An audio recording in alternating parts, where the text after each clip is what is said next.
Welcome to Impact Signals, Social Impact at the Scale of AI. I'm Charlie. And I'm Sarah. It's Friday, August 7, 2026, episode 96. Today, New Orleans confirms an AI has been answering some 911 calls since 2023 and callers are never told. Also, nearly 1,900 U.S. public schools sit within a mile of a data center. South Korea wires 19 approved AI tools across a 21-institution hospital network. And the World Health Organization puts AI decision support inside its emergency preparedness work. We start in New Orleans, where the Orleans Parish Communications District confirmed on August 6 that an AI system built with emergency call software from Carbyne has been answering certain 911 calls since 2023. The tool triggers only when a caller dials from within 200 meters of a car accident already logged in dispatch.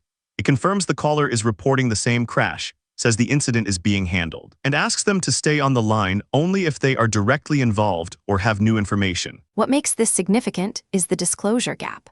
Callers to 911 and 311 in Orleans Parish are not told they are speaking to an AI, and Chilean University experts note there is no formal city or national policy governing AI in emergency call handling.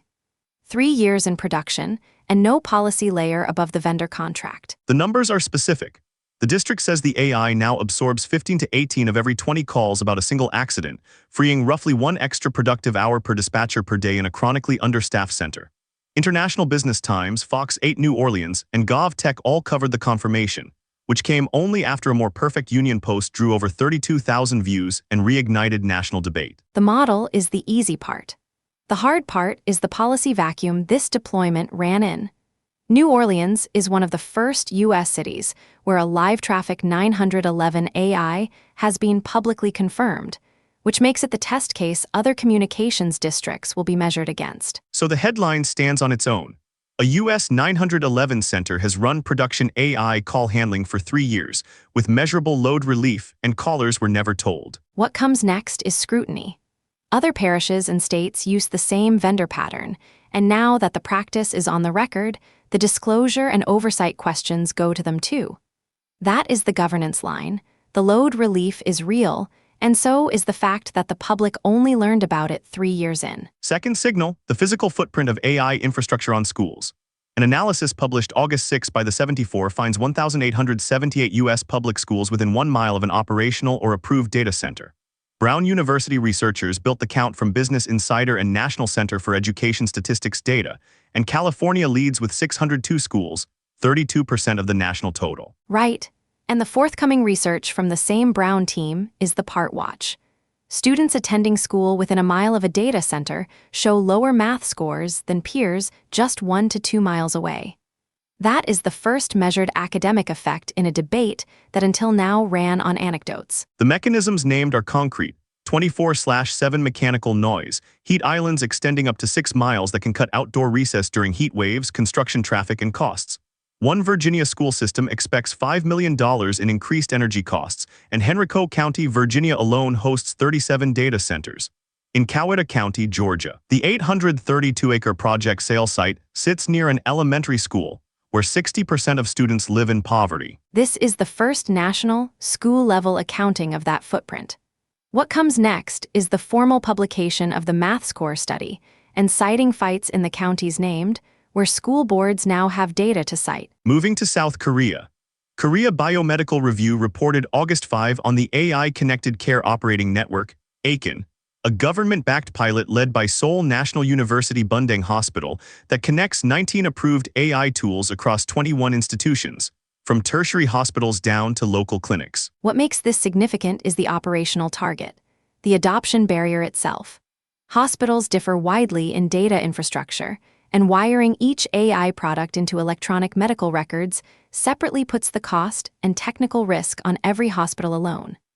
ACON builds a shared standards-based platform so smaller and regional hospitals can plug in without carrying that integration cost by themselves. The pilot runs 10 medical AI products already authorized by Korea's Ministry of Food and Drug Safety, plus 9 AI-based hospital automation tools across the full patient journey: pre-visit health management, diagnosis, inter-hospital care coordination, and post-discharge monitoring. Partners include Seoul National University, the National Medical Center, and health AI companies including Kakao Healthcare. Most health AI stories are single tools in single hospitals. This is a state deliberately building the connective tissue so approved tools reach regional and essential care. The deliverable to watch is the shared standards and onboarding playbook, because that is the piece other national health systems could reuse. Story 4. The World Health Organization and Tsinghua University's Vank School of Public Health announced a 2-year collaboration on health emergency preparedness. The agreement covers 4 areas, explicitly including AI-enabled analytical and decision support tools, alongside pandemic preparedness research, training for public health professionals, and technical work on who own preparedness benchmarks. The benchmark piece is the operational hook. Those benchmarks are the machinery countries are measured against, and who is now formally putting AI decision support inside it. The agreement commits to a joint research agenda and to producing AI-enabled preparedness metrics and knowledge products, so that is what to watch for. And a 5th story from Rome. The World Food Programme and CIMMYT, the International Maize and Wheat Improvement Center, signed a global memorandum of understanding on August 4, pairing the world's largest humanitarian organization with one of the top crop science innovation centers. The flagship is the Boosting Agri-Food Systems Resilience Project in Sudan, known as BOOST, a 4-year effort funded by the African Development Bank, supporting more than 230,000 farming households and targeting nearly 1 million metric tons of cereals and pulses. Humanitarian response and agricultural research usually run on separate operational tracks.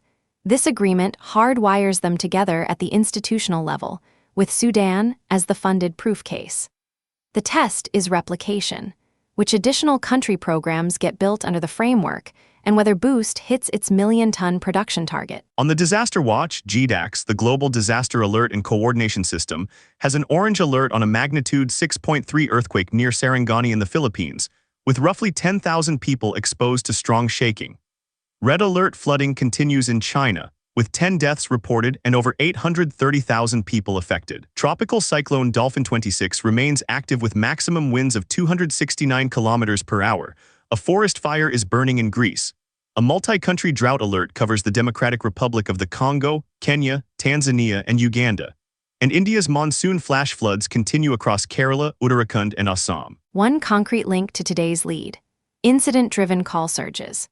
The China floods, with more than 830,000 people affected, are exactly the load pattern that overwhelms emergency call centers, and the New Orleans numbers show what that surge looks like at the scale of a single car accident: 15 to 18 duplicate calls out of every 20.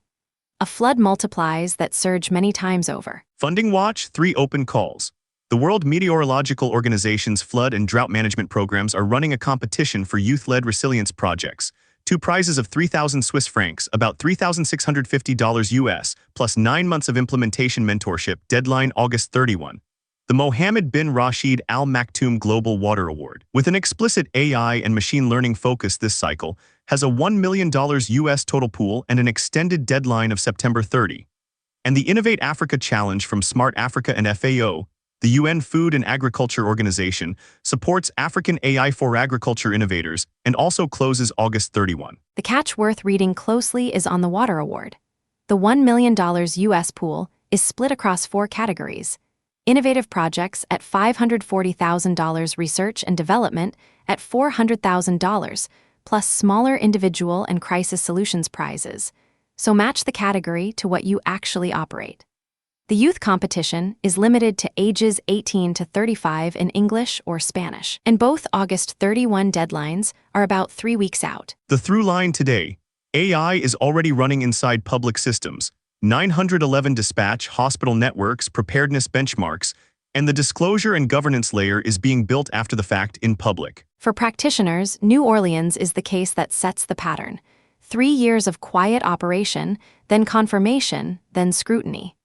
When the questions came, the district could show its numbers, the call load absorbed, the dispatcher hours freed, and that record is now the baseline every similar deployment will be asked for. That's Impact Signals for Friday, August 7, 2026.